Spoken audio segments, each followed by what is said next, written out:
자, 오늘 한 5가지로 간략하게 광고 말씀을 드리도록 하겠습니다. 첫째는 지난 4월 4일 헌재에서 윤석열 대통령에 대한 파면 결정이 있었습니다. 국가적으로는 대단히 큰 위기적 상황이 아닐 수 없습니다. 그동안 평강제일교회를 비롯한 한국교회 많은 성도들이 기도했음에도 예상치 못한 결과가 나와서 많은 분들이 힘들어하시는 것으로 알고 계십니다.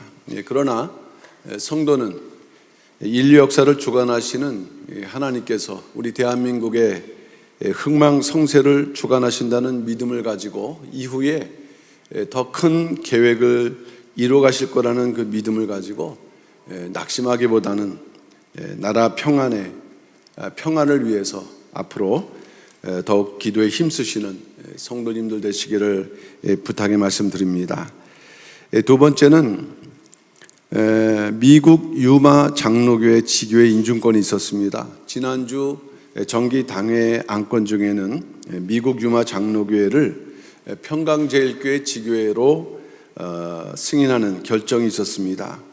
지난번에도 광고 말씀드린 적이 있는데 유마 장로교회는 김대빈 목사님이 이제 파송된 교회인데 개인적 사정으로 사퇴를 하셨고 타코마 푸른초장교회에 심우하셨던 김정훈 목사님이 작년 6월경쯤 청빙을 받았습니다. 그러다가 목회하시는 가운데에서 얼마 전에 당회와 공동회를 개최를 해서 평강제일교회 지교회 요청하는 공문을 저에게 보내주게 된 것입니다.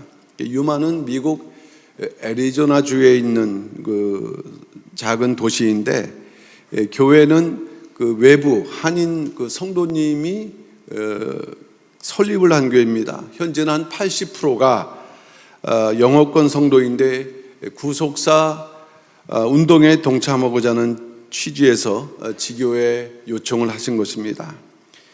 교회를 하나 세운다는 것은 너무나도 어려운 일입니다. 그런데 이 해외 지교회가 하나 늘었다는 면에서는 대단히 큰 의미가 아닐 수 없습니다. 한번 우리 감사의 박수로 하나님께 영광 돌리겠습니다. 그래서 5월 초에는 창립 22주년을 기념해서 김바울 목사님, 윤성일 목사님, 배정인 전사님을 모시고 구속사 세미나도 개최를 한다고 합니다. 성도님들의 많은 관심과 기도를 부탁드립니다.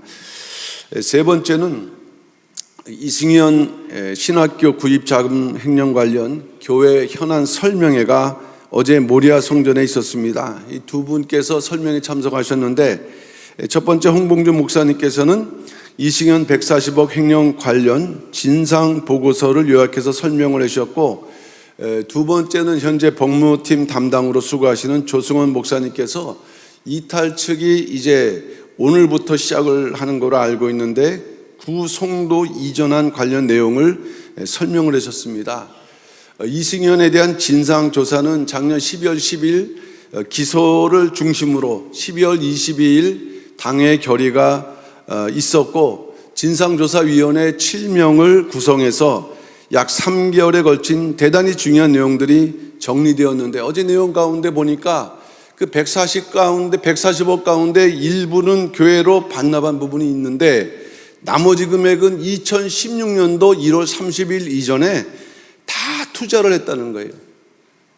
놀라운 일이 아닐 수가 없습니다. 그리고 이탈 측 송도 이전 문제도 현재 이탈 측 상황을 어느 정도 알 수 있는 중요한 내용을 담고 있는 부분을 확인할 수 있었습니다. 그래서 적어도 공동의회 해당 관련 기관의 임원이라든가 중직자들은 이 내용에 대해서 한 분도 빠짐없이 어제 참석하지 못한 분들은 들으실 수 있도록 이렇게 좀 수고해 주셨으면 감사하겠습니다.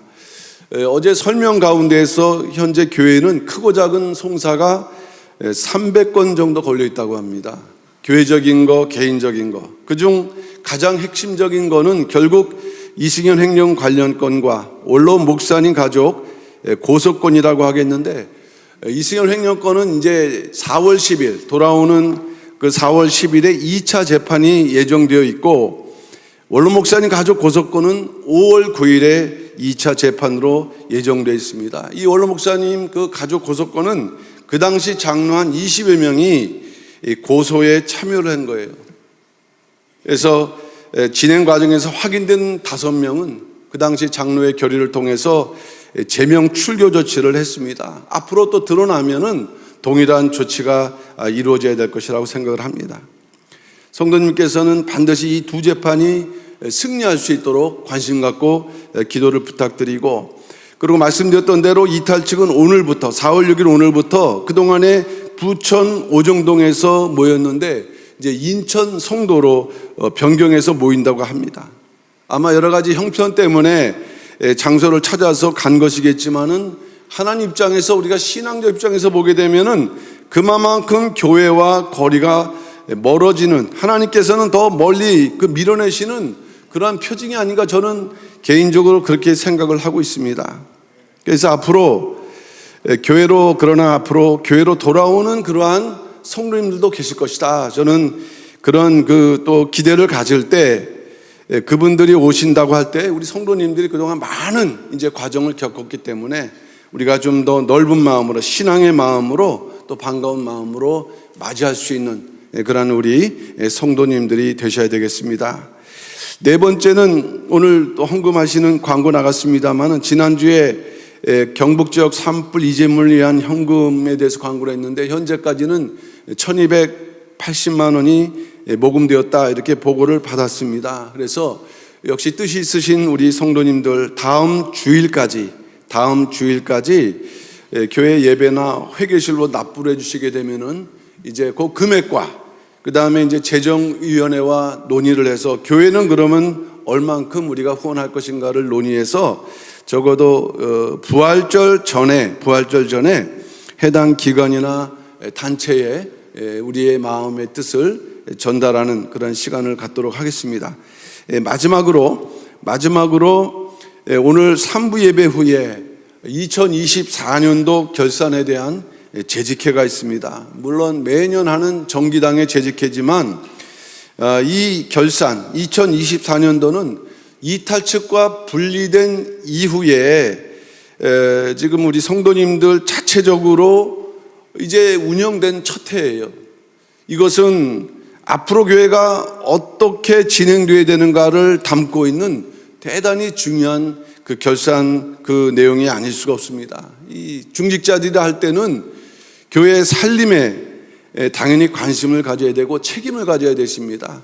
그렇기 때문에 부탁드리는 것은 해당되시는, 우리 재직에 해당되시는 그러한 중직자들께서는 한 분도 빠짐없이 재직에 참석해 주시고 교회의 형편이 어떤가, 또 앞으로 우리가 어떻게 노력을 해야 되는가 하는 면에서 깊이 관심 갖고 진정으로 교회가 더 이제 해결될 뿐만 아니라 부응하지 않으면 이 이탈측과의 싸움도 우리가 이길 수 없다. 이게 어저께 보니까 결론이더라고요. 이게 앞에서 싸우는 것도 한계가 있는 거고요. 우리가 영육간에 부응할 때, 그럴 때 이제 귀순자들이 많아질 거다 믿고, 그래서 귀순자는 성경에 있는 표현입니다. 그래서 그러한 믿음으로 우리가 이제 앞으로 이 교회를 이끌어 나가면 반드시 이 구속사의 그 성취 역사가 더 앞당겨 이룰 줄 믿습니다. 협조해 주시는 우리 모든 성도들 되시기를 부탁의 말씀드리면서 광고 말씀 마칩니다. 감사합니다.